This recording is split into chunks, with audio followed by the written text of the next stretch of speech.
नमस्कार दोस्तों, अनुराग मिश्रा नाम है हमारा। स्वागत है आप सभी का। पिछले कुछ दिनों से देश भर में चंडीगढ़ बिल को लेकर काफी चर्चा चल रही है। खबरें लगातार आ रही थी कि केंद्र सरकार एक संवैधानिक संशोधन बिल लाने वाली है, जिसके माध्यम से चंडीगढ़ के प्रशासन पर केंद्र का नियंत्रण और मजबूत हो सकता है। इसी बात ने पंजाब सरकार को काफी ज्यादा नाराज किया और मुख्यमंत्री भगवंत मान ने साफ कहा, चंडीगढ़ सिर्फ और सिर्फ पंजाब का है। आज इस पूरे विवाद को आसान भाषा में समझते हैं। बिल क्या था, क्यों विरोध हुआ, ऐतिहासिक पृष्ठभूमि क्या है और आगे क्या हो सकता है। असल में हुआ क्या था, जैसे ही संसद का विंटर सेशन नजदीक आया, खबरें सामने आईं कि केंद्र सरकार 131वां संवैधानिक संशोधन बिल पेश कर सकती है। इस प्रस्ताव के अनुसार चंडीगढ़ को आर्टिकल 240 के तहत लाने का विचार था। अगर ऐसा होता तो चंडीगढ़ में राष्ट्रपति को सीधे रेगुलेशन जारी करने का अधिकार मिल जाता और चंडीगढ़ पर केंद्र का नियंत्रण पहले से कहीं अधिक मजबूत हो जाता।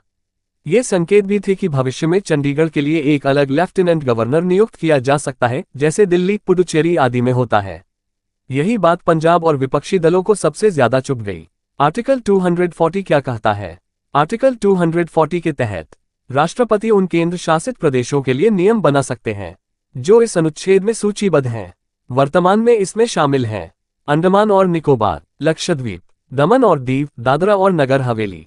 अगर चंडीगढ़ को भी इसमें शामिल कर दिया जाता तो केंद्र सरकार को चंडीगढ़ पर सीधा प्रशासनिक नियंत्रण मिल जाता, चाहे वह कानून हो, प्रशासन हो या कोई बड़ा फैसला। पंजाब को समस्या क्या है, ये समझने के लिए इतिहास में थोड़ा पीछे जाना पड़ेगा।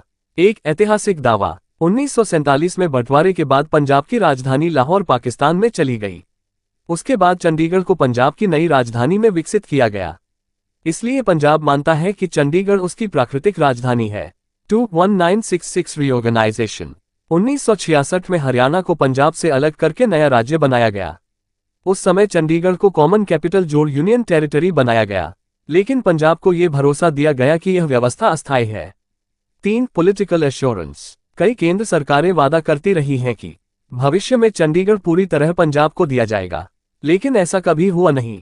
4. Fear of central dominance, Punjab को डर था अगर आर्टिकल 240 लागू हो गया और एलजी नियुक्त हो गया तो चंडीगढ़ पर पंजाब का प्रभाव कमजोर हो जाएगा। 5. सिंबॉलिक इंपॉर्टेंस, चंडीगढ़ इसलिए भी विशेष है क्योंकि इसे लाहौर का सांस्कृतिक उत्तराधिकारी माना जाता है। इसका मतलब मामला सिर्फ प्रशासनिक नहीं, भावनात्मक भी है। राजनीतिक प्रतिक्रिया कैसी रही? इस प्रस्ताव के सामने आते ही आम आदमी पार्टी, कांग्रेस, शिरोमणि अकाली दल, सभी पार्टियों ने इसका जोरदार विरोध किया। हर पार्टी का आरोप था कि केंद्र सरकार बिना राज्य से बात किए बड़े निर्णय ले रही है और फेडरल स्ट्रक्चर को कमजोर कर रही है। केंद्र सरकार की सफाई, विरोध बढ़ते ही गृह मंत्रालय ने कहा, अभी बिल केवल विचाराधीन है, विंटर सेशन में इसे पेश नहीं किया जाएगा। यानी सरकार ने फिलहाल पीछे हटने का संकेत दे दिया। इसके बाद पंजाब के सीएम ने इसे अपनी जीत बताया और कहा, भविष्य में चंडीगढ़ पर कोई भी फैसला पंजाब की सहमति के बिना नहीं होना चाहिए। यहां तक आए हो तो सब्सक्राइब करें, हमारा उत्साह बढ़ाएं। आगे क्या हो सकता है? अब कई सवाल खड़े हैं। क्या बिल आने वाले सेशंस में आएगा? अगर आता है तो उसमें क्या प्रावधान होंगे? क्या पंजाब विधानसभा इसका विरोध करते हुए कोई प्रस्ताव लाएगी? हरियाणा की भूमिका क्या होगी, क्योंकि चंडीगढ़ उसका भी कैपिटल है? स्थिति फिलहाल शांत तो है, पर यह विवाद भविष्य में फिर से उठ सकता है। यूपीएससी के लिए महत्वपूर्ण एंगल, इस पूरे मुद्दे में मुख्य थीम्स हैं federalism, centre state relations, UT administration, historical promises, political optics. ये सब यूपीएससी के लिए काफी महत्वपूर्ण टॉपिक हैं, खासकर जीएस 2 में। आपके लिए सवाल, यूपीएससी प्रीलिम्स स्टाइल आर्टिकल 241 के तहत हाई कोर्ट किन क्षेत्रों के लिए स्थापित किए जा सकते हैं?